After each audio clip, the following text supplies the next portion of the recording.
Well, good morning.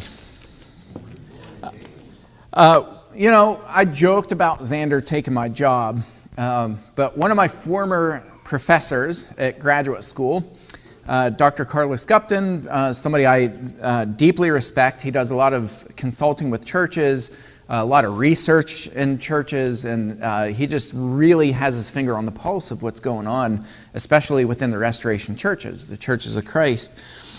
And he put a post the other day out that said, by the way, for you churches who are looking for a minister, expect 2 to 3 years of solid searching before you might find somebody. And he said, if you're searching for somebody that's younger, expect to increase that by a good bit.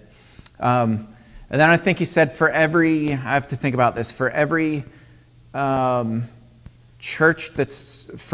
5 churches that's searching, there's only one available minister who's in the running. So there is a massive shortage, and I've been talking about this for a while. This will and is shifting church culture. We will eventually get away from the 4 walls of meeting in church buildings and shift that towards the homes. I don't know how soon that's going to happen, but the shift is moving that way across all denominations. Does that mean that Christianity is in decline? Not at all. I think actually the opposite is taking place. I think that Christianity, there is a spark that's igniting within this country, and it's reigniting, and I think it's actually exciting. But Xander, you'll have no problem if you want to replace me. They would get rid of me in a flash. I've heard enough people, they're ready to can me. Yeah. We've been talking about the cycle of loving your neighbors. It's the second greatest commandment, to love your neighbors as yourself. How do we get into the lives of our neighbors? We are not, in Western culture, we are not a culture that typically goes over and hangs out with our neighbors. We're just not. And we've got to work with the culture that we have to get into the lives of our neighbors. And sometimes you have to be a little bit creative about that. But we need to be doing it. And we need to move those people to love God. We got to show people that we have the love of God in our hearts. And we've got to teach people who God is. It's the greatest commandment to love the Lord your God with all your heart, mind, soul, and strength. And we've got to move those people and each other to serving others. Again, James says that faith without works is dead. We as Christians need to be living out our faith, period. We have to be serving people who are disadvantaged and in need. Our theme for the rest of this year is straining toward the goal. And our theme verses come from Philippians 3:13 and 14. Paul says, "Brothers, I do not consider that I've made it my own, but one thing I do, forgetting what lies behind and straining forward to what lies ahead. I press on toward the goal for the prize of the upward call of God in Christ Jesus." Struggling toward that goal. I want to be like Paul. I want to have that as my sole focus. Because I'm telling you, there are so many distractions in life. And I think we're seeing this more and more, just the noise of everyday life. And there's so many things that are pulling us in 90 gajillion different directions. It's unbelievable. Targeting ads, algorithms are getting smarter. AI keeps getting smarter. It actually learns from our patterns and behaviors. And it's designed to market things to us, to make us people who are already consumers, to make us vomiting consumers, like out of control consumers. And so it's hard, right? Life is hard. Life is full of distractions. On a given good day, we have a lot of rough things that are going on within our own personal life. Some of us are struggling with self-esteem issues. Some people are struggling with depression. Some people are struggling with meeting the bills. There are all kinds of struggles that are out there. On any given day, there are a lot of troubles that we face. And so it's easy to get distracted. It's easy to get sidetracked. It's easy to forget that our goal is waiting right in front of us, that God gives us salvation. We're talking about peace today, and the peace that comes through Christ. And I think it's pretty interesting timing, because we look around the world and we look at what all is going on and we look at all the noise, and it's just constant, isn't it? Like the negativity and the just constant noise that's out there. And people telling us what to think or what not to think, and what's right and what's wrong, and who we should love or who we shouldn't love, or who. It's just constant beating of drum in our face all the time. And there are, as the Bible puts it, tribulations that are in the world. A lot of tribulations, right? A lot of things that are going wrong in the world. And it's easy to forget about the things that are going right. I just had a conversation this past week with somebody who owns it's the largest talk radio network. I think they're in the top 0.5% in the world. I talked to the owner, and we were talking about this dichotomy of good and evil, and that there's so much noise out there about people talking about the negative things. It's almost like they make it their life mission to talk about how bad everybody else is, and how wrong everybody else is, and how screwed up everybody else is. And I talked about this. There's this underbelly that's right around us, right? This underbelly of evil that's all around us. And I said, but there are also so many good people who are right in front of our face. And the people who talk about the underbelly all the time, they talk about the evil, forget that there are good people all the time all around us. And we get overwhelmed, as Christians especially, we get overwhelmed and we look at the tribulations and we're like, oh my goodness, like, where's this peace that Jesus promised? And I've talked about this many times here, like, people are eating depression pills by the fistful in this country. Like, it is an epidemic that people are depressed, anxious, people are struggling, and they don't know where to turn for help. And the CDC keeps releasing articles and publications every year, and I read them every single year. I read the annual reports, and the statistics are scary. It's frightening. People are struggling. Period. So the question is, as Christians, what do we do about that? Now, imagine if we're waiting for this time of peace, and we're just waiting and waiting and waiting, and it never really comes. And I'll give you an example of what that's like. I'm going to give you 30 seconds. Just only 30 seconds. So let me pull my timer out, and we're just going to wait. We're going to awkwardly wait. Let's see. I'll add. Here we go. Let's just wait together.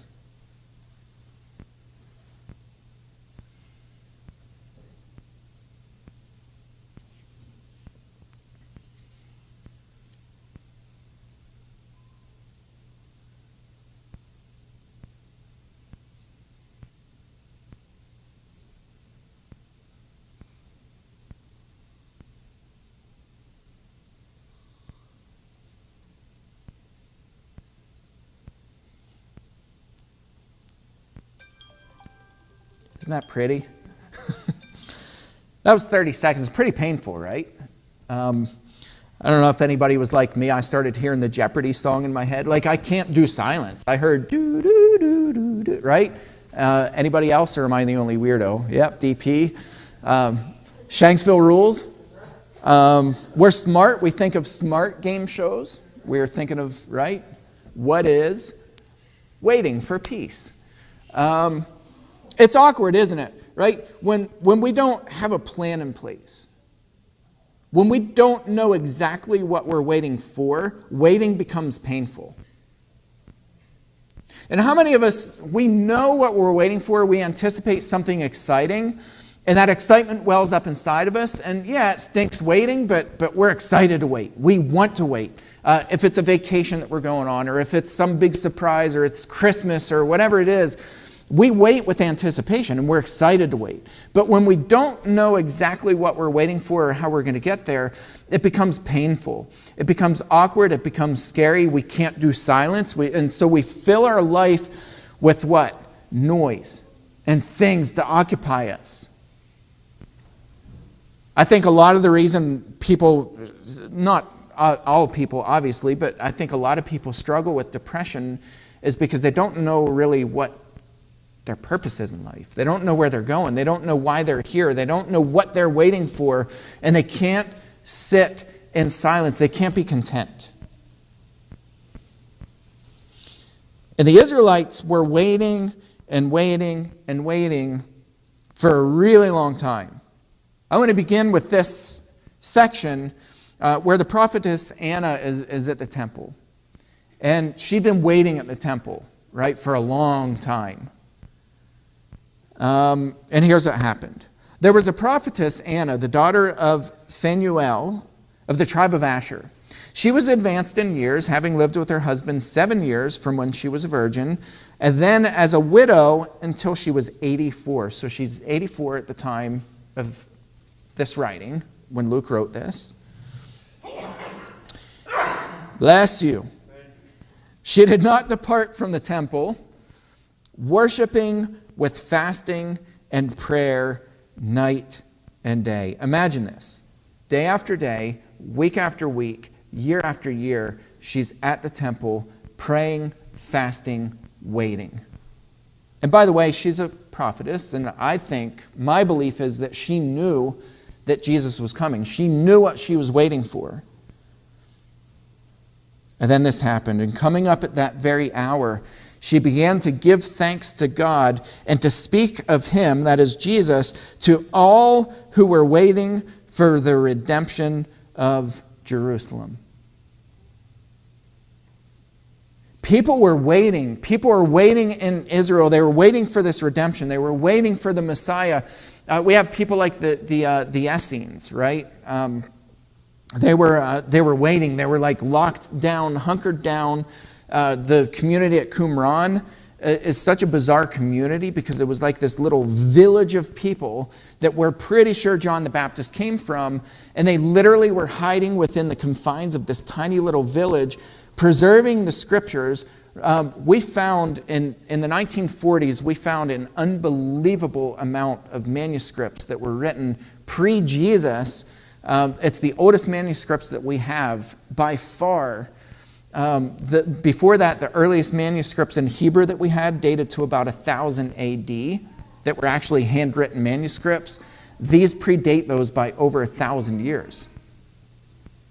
It was that community at Qumran who were waiting for the Messiah to show up, and they literally went nuts in a sense, because they were like, the rest of the world was screwed up, and we got to hunker down, and we got to hide in these caves because the world, they had their tinfoil hats on almost.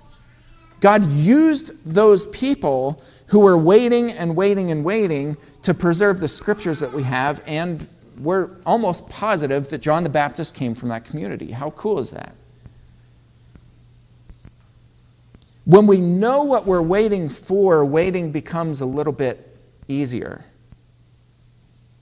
We get excited about it. The community at Qumran got really excited about it. They were small, but look at what all they did. We have the Dead Sea Scrolls that came from Qumran because of that community. Absolutely fascinating, but that's another sermon for another day. Isaiah 26 is talking about the coming of the Messiah, right? Chapter 25, it's talking about this time when death is not going to have any sting, right? Paul quotes from Isaiah 25, "Where, O death, is your victory? Where, O death, is your sting?" It's talking about a time when everybody's going to be living at peace in the world. There's going to be this Messiah that comes, that brings peace. And then it spills into 26, and it says, "In that day." Isaiah is writing when? In the 8th century BC, so the 700s. 700 years before Jesus even walked the earth, and he's writing this. In that day, this song will be sung in the land of Judah. We have a strong city. He sets up salvation as walls and bulwarks. Open the gates that the righteous nation that keeps faith may enter in. You keep him in perfect peace, whose mind is stayed on you because he trusts in you. Trust in the Lord forever, for the Lord God is an everlasting rock. To the person whose mind is in perfect peace, his mind is stayed on God, he's fixated on God, he's looking at God, he's worshiping God, that is his focus. All the other stuff doesn't matter. It's like Paul said, I consider everything else rubbish. Everything else just falls away. Paul's not interested in looking back. I'm focused on that goal.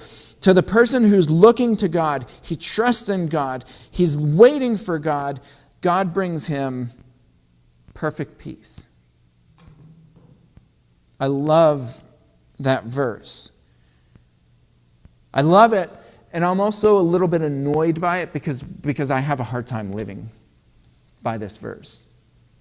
Right? I'm guilty of getting caught up too. And all the distractions and anxieties and worries and all this different stuff that's going on in life. And I'm like that nasty squirrel that Jacob talks about. It's like he hates squirrels. I found this out. We found out an important fact about him. He hates rabbits, but he hates squirrels more because they destroy the lights and they like gather up the lights themselves and like thinking that they're nuts, I guess. But squirrels are crazy. They're like spazzes.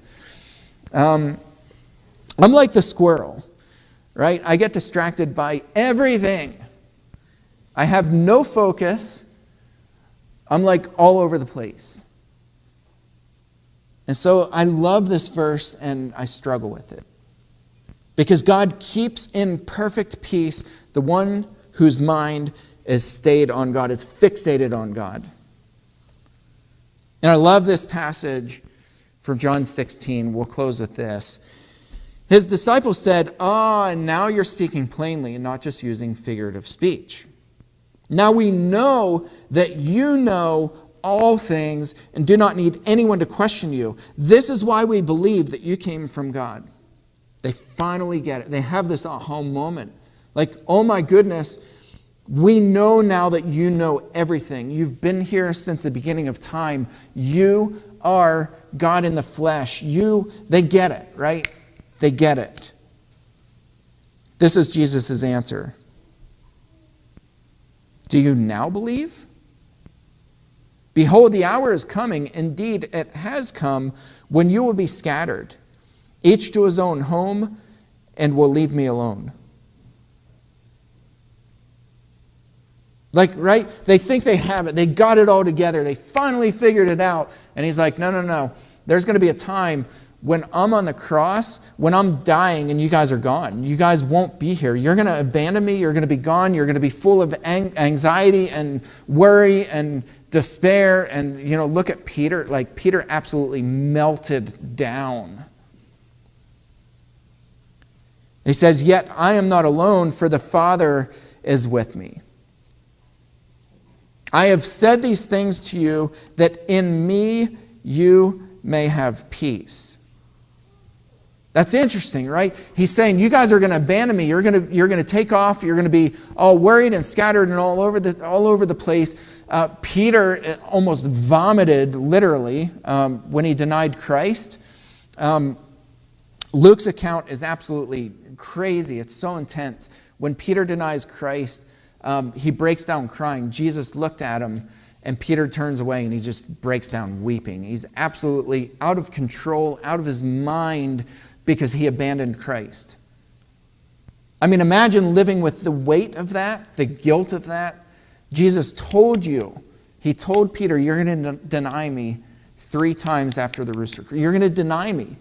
Peter knew it, and he said, no, I would never do that to you. I will die with you.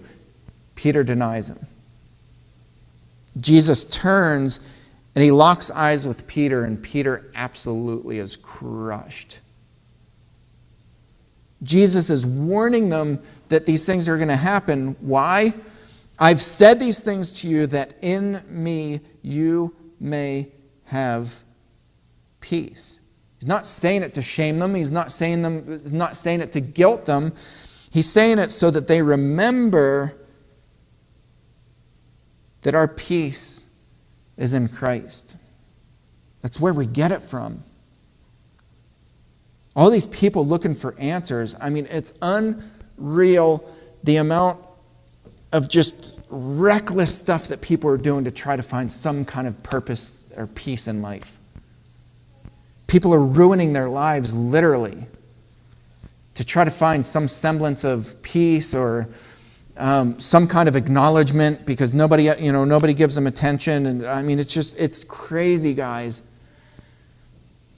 And Jesus is plain as day. He says, I've said these things that you know in me you might have peace. In the world you have tribulation. But take heart, I have overcome the world. He conquered it.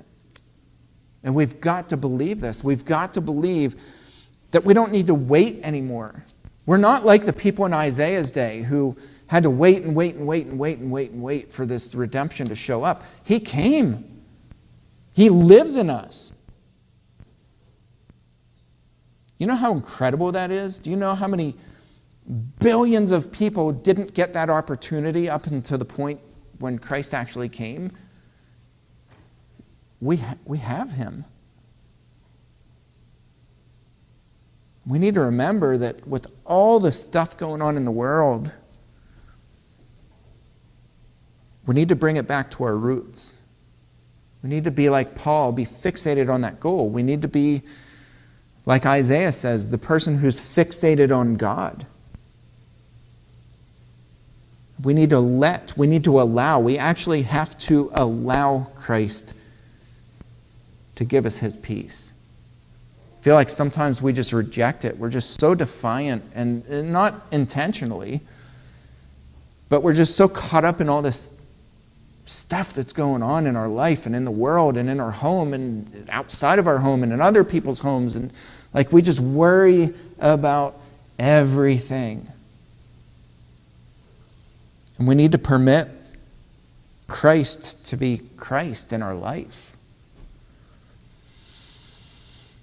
And I encourage you to go out this week and find people who are struggling. Find people who are anxious and don't judge them. I mean, like the point of me saying these things is not to be judgmental. It's just where people are. Have compassion on people when you see them suffering with anxiety and depression and purpose and all these things. Have compassion on them. And remind them that they don't have to wait for peace anymore. They don't have to sit there and wait their whole lives. You know how many people I've heard personally who have come to me and said, I guess I'll struggle with this anxiety and depression my entire life. I don't know when it'll ever end. That's a terrible thing to carry through your entire life. Remind people that they don't have to wait anymore. Christ is here. He's present. He's available. He says, knock and I'll open the door. Find people who are struggling this week and bless them. Pray with them. Encourage them. Sit down and talk with them. And I promise God will bless that conversation through his Spirit and through his Son. If anybody's not yet taken that step to put Christ on a baptism and you're ready, or if you have prayer needs, we'd encourage you to come up. We're all going to stand and sing this song together. Eric?